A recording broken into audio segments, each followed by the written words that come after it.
Šviesiausias įsivaizduojamas stebuklas – nauja gyvybė. Ar gali toks gėris griauti pasaulius? Kas vyksta, kai siekdami gyvybės stebuklo du žmonės savo gyvenimo kelionėje nebemato nieko daugiau, tik tą vienintelį tikslą – turėti vaikų? Iki šiol man labai trūko knygos nevaisingumo tema, kadangi mano pacientai yra šeimos negalinčios sulaukti vaikų, tad šią knygą aš kaip specialistė ir kaip žmogus labai džiaugiuosi, nes įgijau dar vieną psichoterapijos priemonę, dar vieną įrankį padėti savo šeimoms, kaip aš sakau, savo šeimoms, savo pacientams. Šita knyga yra unikali, todėl kad yra pati pirmoji ir ko gero vienintelė knyga šią temą. Ir labai svarbi tiems, kurie jau yra nevaisingumo gydymo kelyje. Ir net nebejoju, kad kiekviena nevaisinga šeima turi užsilikusių skaudžių prisiminimų ir emocijų iš to nevaisingo laikotarpio. Ir ši knyga,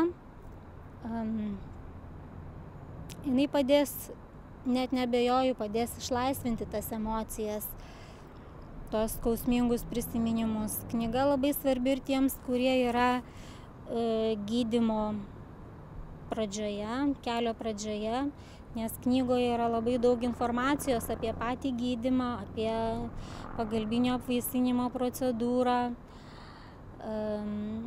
Ir manau, kad istorija aprašyta knygoje daug kam padės apsispręsti, ar daryti procedūrą, ar eiti kažkuriuo kitu keliu.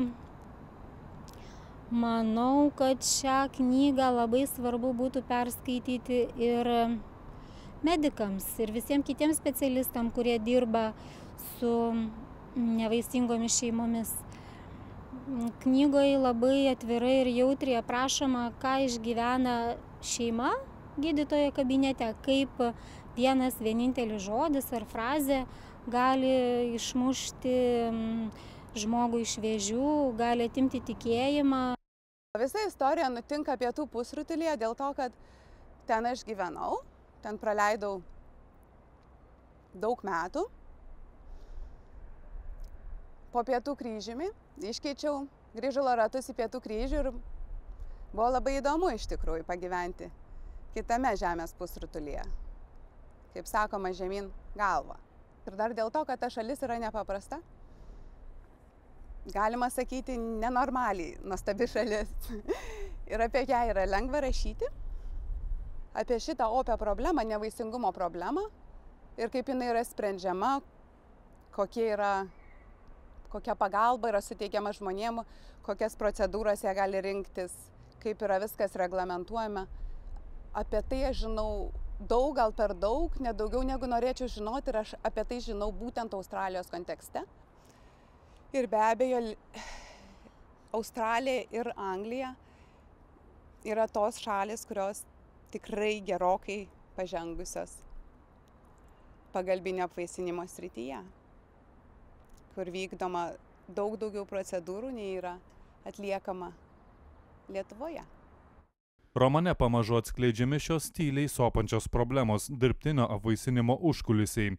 Apie ką ten buvę nemėgsta šnekėti, siekiantys ten patekti nežino, kas jų laukia, o juos smerkiantys dažnai nė neįsivaizduoja, kiek iš tiesų kainuoja vaikai. Sako, kad kai kuriuos dalykus gyvenime yra geriau pamiršti.